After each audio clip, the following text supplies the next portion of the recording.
গরম তেলের মধ্যে 1 প্যাকেট ম্যাগি দিয়ে আজ বানাবো দুর্দান্ত স্বাদের একটা রেসিপি। তো নমস্কার বন্ধুরা, স্বাদবাহারের পক্ষ থেকে আপনাদের সবাইকে জানাই অনেক অনেক স্বাগত। প্রতিদিনের মতো আজও একটা নতুন রেসিপি নিয়ে হাজির হয়ে গেছি। তার জন্য সবার প্রথমে একটা ডেকচিতে 1 গ্লাস মতো জল দিয়ে দিচ্ছি। জলটা কিছুক্ষণ অপেক্ষা করব ফুটার জন্য। জলটা ফুটতে শুরু করলে আমি এখানে 1 প্যাকেট ম্যাগি এভাবে একটু ভেঙে নিয়ে তার মধ্যে দিয়ে দিচ্ছি। দিয়ে একটু কিছুক্ষণের জন্য একটু ফুটিয়ে নেব। আমি এখানে খুব কম পরিমাণে রেসিপিটা বানাচ্ছি, সেজন্য 1 প্যাকেট ম্যাগি নিয়েছি। চাইলে আপনারা পরিমাণে কিন্তু ম্যাগিটা বাড়িয়েও দিতে পারেন। এবার এভাবে ম্যাগিটা একটু ফুটিয়ে নিয়েছি। দেখুন ম্যাগিটা সুন্দরভাবে সেদ্ধ হয়ে গেছে। এমনিতেই তো ম্যাগি সেদ্ধ হতে খুব বেশি সময় লাগে না, আর এই রেসিপিটার ক্ষেত্রে ম্যাগিটা একদম নরম করে সেদ্ধ করা যাবে না। এরকম মতন রেখে জল ঝরিয়ে নিয়ে ম্যাগিটা আমি অন্য একটা পাত্রে ঢেলে নিচ্ছি। অন্যদিকে আরেকটা বাটিতে আমি এখানে নিয়েছি অল্প কিছুটা মিহি করে কুচিয়ে নেওয়া আলু, পেঁয়াজ আর কাঁচা লঙ্কা। আমি এখানে আলুর পরিমাণটা একটু বেশি নিয়েছি, চাইলে কিন্তু আপনারা আলু আর পেঁয়াজ সমান সমানভাবেও নিতে পারেন। এবার সব কিছু ওই বাটিটার মধ্যে ঢেলে নিচ্ছি।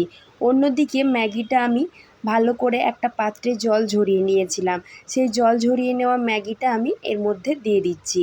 তার সাথে দিয়ে দেব পরিমাণ মতো লবণ, আর দিয়ে দেব অল্প কিছুটা চাট মশলা বা চাইলে আমচুর পাউডারও দেওয়া যেতে পারে।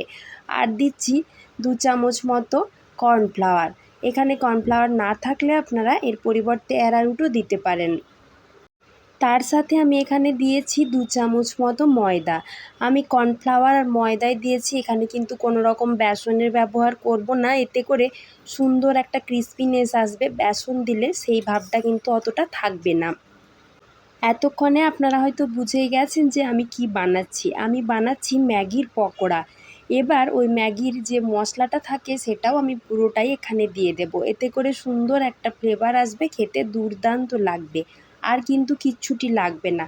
এবার জল ছাড়াই সব কিছু ভালো করে হাত দিয়ে একটু মেখে নেব। যদি মাখার সময় মনে হয় তাহলে সেক্ষেত্রে আপনারা অল্প কিছুটা অ্যারারুট বা কর্নফ্লাওয়ার মিশিয়ে নিতে পারেন। তবে আমার মনে হচ্ছে এখানে সব কিছু ঠিকঠাক আছে, তাই আমি জল ছাড়া সুন্দর করে মেখে নিয়েছি। তবে এখানে কিন্তু কোনো রকম জল ব্যবহার করা যাবে না। এবার পকোড়াগুলো ভাজবার জন্য আগের থেকে আমি কড়াতে বেশ কিছুটা পরিমাণ তেল গরম করতে বসিয়ে দিয়েছিলাম। এবার ওই পকোড়াটা ছোট ছোট করে আমি তেলের মধ্যে দিয়ে দিচ্ছি, আর গ্যাসের আঁচটা একটু মিডিয়ামে করে দিয়ে সময় নিয়ে উল্টে পাল্টে লাল লাল করে ভেজে নিতে হবে। তবেই কিন্তু এগুলো খুব সুন্দর মুচমুচে হয়ে তৈরি হবে। অনেক সময় বাড়িতে ম্যাগির পরিমাণ হয়তো কম আছে, কিন্তু খাবার লোকের সংখ্যা অনেক, তাহলে কিন্তু আপনারা এভাবে বানিয়ে নিতে পারেন। তাহলে একটা প্যাকেট ম্যাগি দিয়েই সবার জন্য একটা রেসিপি খুব সুন্দরভাবে বানিয়ে নেওয়া যাবে। এগুলো আপনারা সন্ধেবেলা টমেটো কেচাপের সঙ্গে বা চায়ের সঙ্গে পরিবেশন করে দেখতে পারেন, খেতে দুর্দান্ত লাগে। আর যেহেতু এগুলো কর্নফ্লাওয়ার আর ময়দা দিয়ে বানানো হয়, খুব সুন্দর মুচমুচে হয়। আপনাদেরকে তো আমি একটু পরে দেখিয়েই দেব, তাহলে আপনারা বুঝতে পারবেন এগুলো কত সুন্দরভাবে তৈরি হয়। আমার এখানে প্রথম ব্যাচের পকোড়াগুলো ভেজে নেওয়া হয়ে গেছে। এবার তেলটা ঝরিয়ে নিয়ে আমি তুলে নিচ্ছি। আর একইভাবে বাকি দ্বিতীয় ব্যাচের পকোড়াগুলো আমি তেলের মধ্যে দিয়ে দেব। আমি আজকে ম্যাগির পকোড়াগুলো টমেটো কেচাপের সঙ্গে পরিবেশন করেছিলাম, খেতে কিন্তু দুর্দান্ত হয়েছিল। আপনাদেরকে শব্দটা শুনিয়ে দেখিয়ে দিচ্ছি।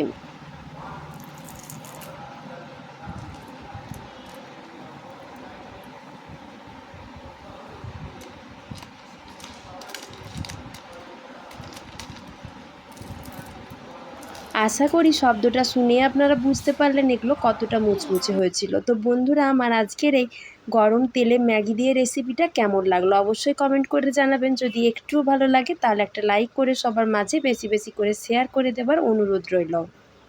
তার সাথে আমার এই চ্যানেলটিতে যদি নতুন বন্ধু হয়ে থাকেন তাহলে চ্যানেলটা সাবস্ক্রাইব করে দেবেন, যাতে প্রতিদিন এরকম নতুন নতুন রেসিপির আপডেট আপনিও পেতে পারেন। আজকের মতো এই পর্যন্তই। খুব তাড়াতাড়ি আবারও হাজির হয়ে যাব একদম নতুন একটা রেসিপি নিয়ে। সবাই ভালো থাকবেন, সুস্থ থাকবেন। দেখা হচ্ছে পরবর্তী ভিডিওতে। ধন্যবাদ।